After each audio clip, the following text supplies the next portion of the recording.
Okay, I think we're set. I had to check the first recording of the day, and sorry for the echo.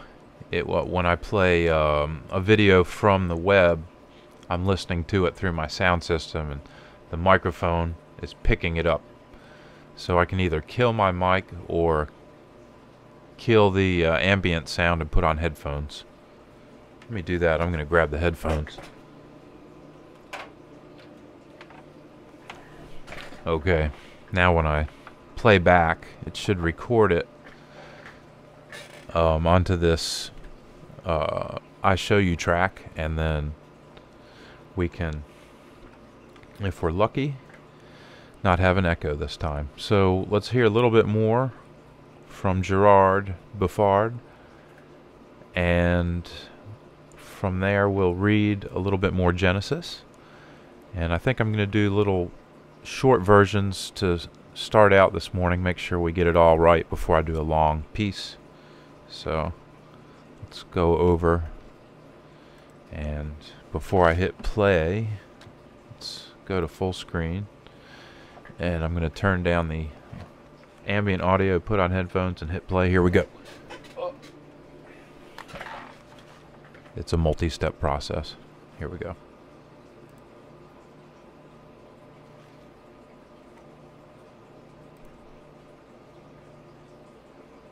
Huh.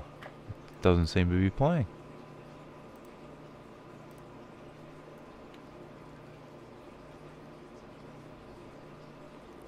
Oh, I just can't hear it.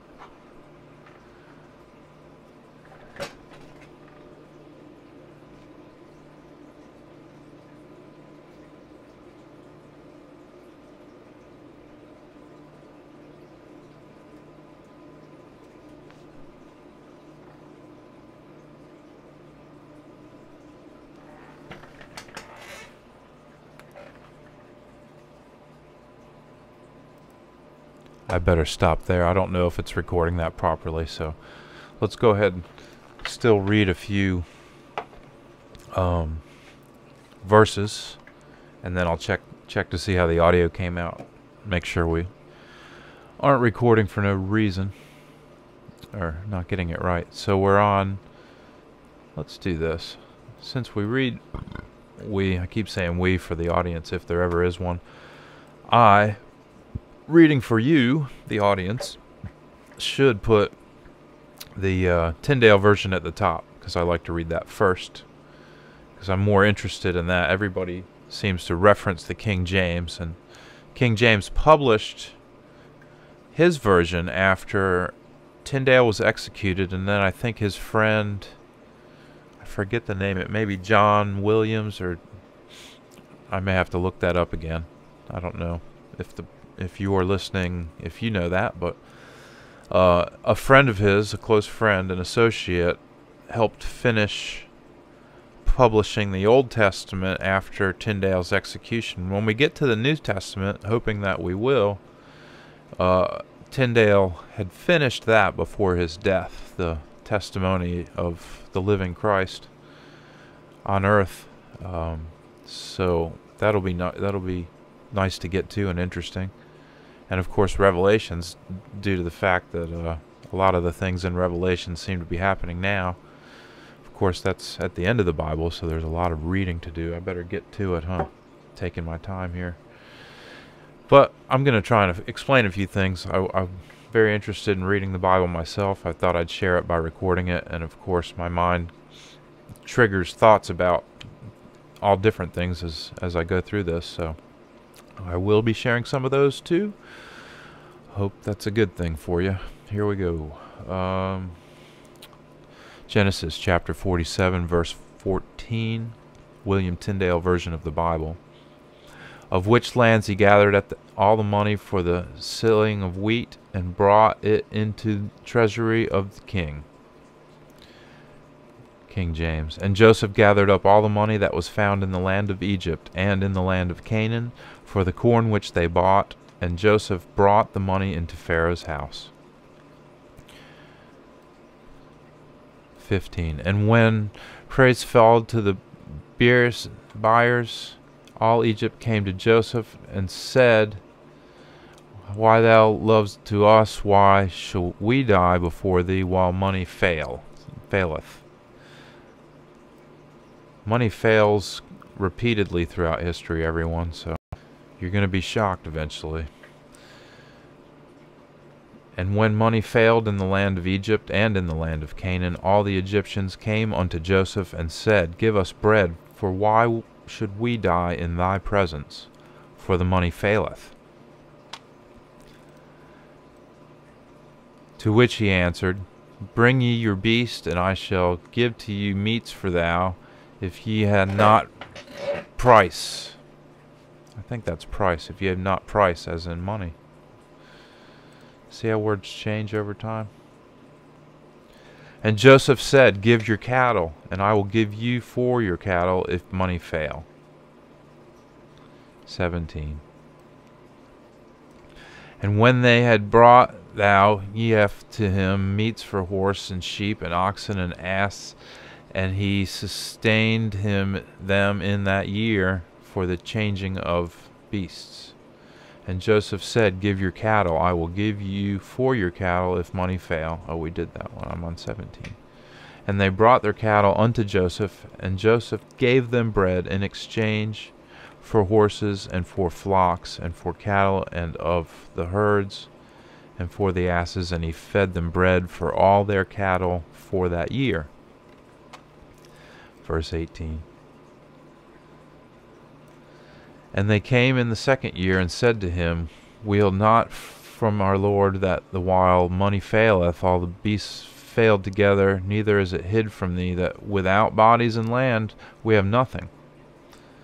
Well, that's a message for all time and all people, isn't it? That's what the Bible's here to teach, is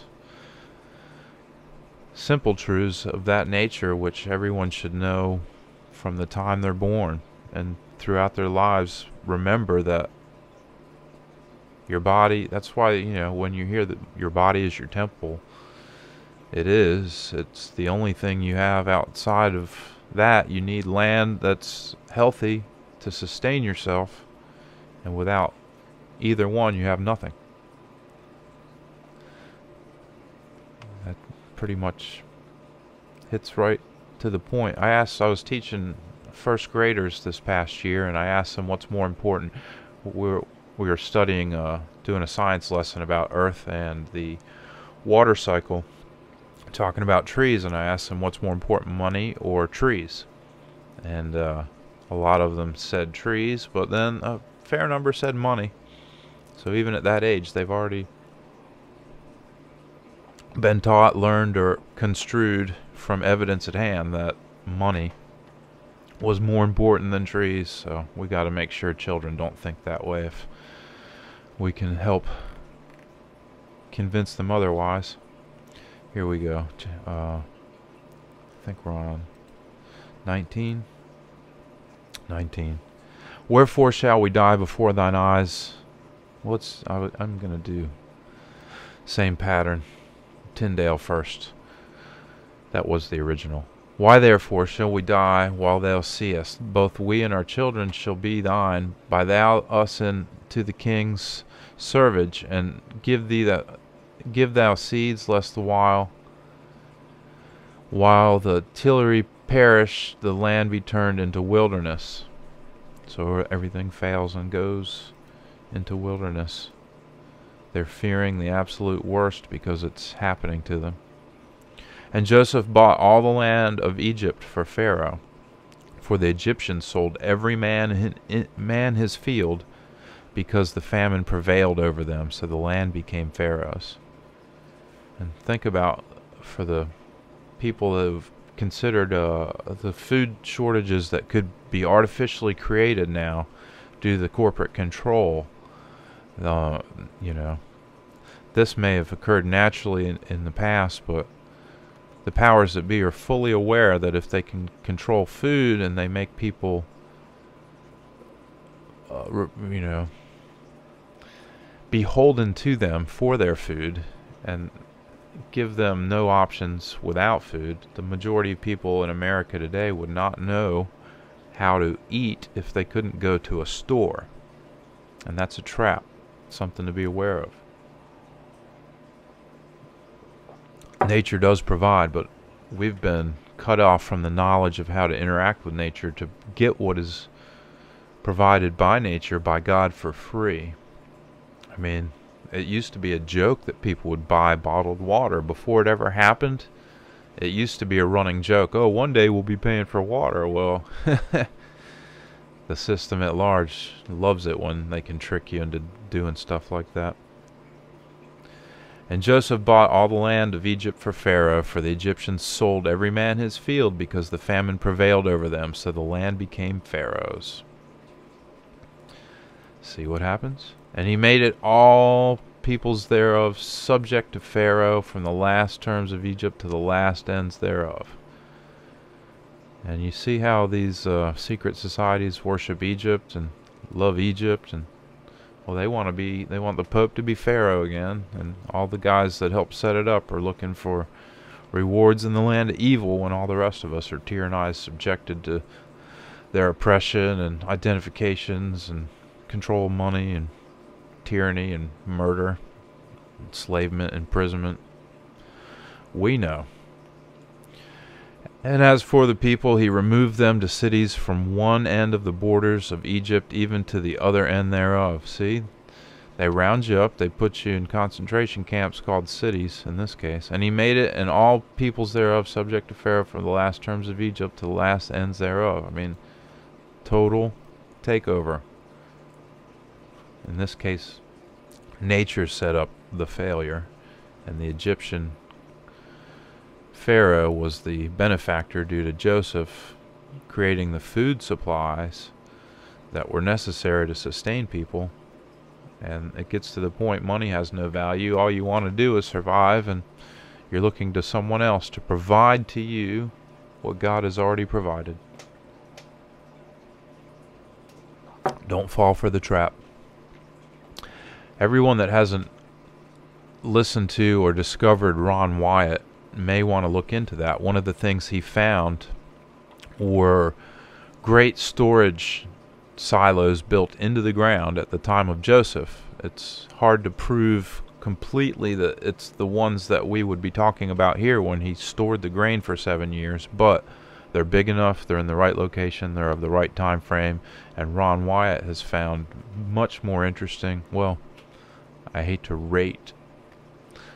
use the word hate even, I'm going to try not to do that, but he has found many interesting artifacts related to biblical prophecy and biblical accounts, such as the crossing in the Red Sea of Moses and the people being led out of Egypt when Pharaoh was chasing them. We'll get to that later. And a lot of other things. If you haven't looked into Ron Wyatt, it would be good to look into that. His accounts, he's got video accounts, and his sons have given a few video accounts, so very, very interesting, compelling, and worth checking into. I'm going to go ahead and stop now because I've been rambling, and I was supposed to check the audio before we move forward. This is probably long enough, so see you in the next video.